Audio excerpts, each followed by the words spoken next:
አትፍረስን አገሬን አይቀለድባትን አይቀለድባት የኢትዮጵያ ልጅ ጀግኖች በኖሩባትን ጀግኖች በኖሩባት በኖሩባት አረመጋን ነው አነ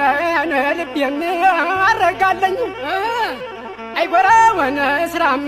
አልተሰራኝ ልቤም አረጋለኝ ሀገሬ ወገኔ እናት ተደፍሮብኝ ተደፍራብኝ ሃይ ሃይ ሃይ ሃይ ኧረ እናንተ ወየ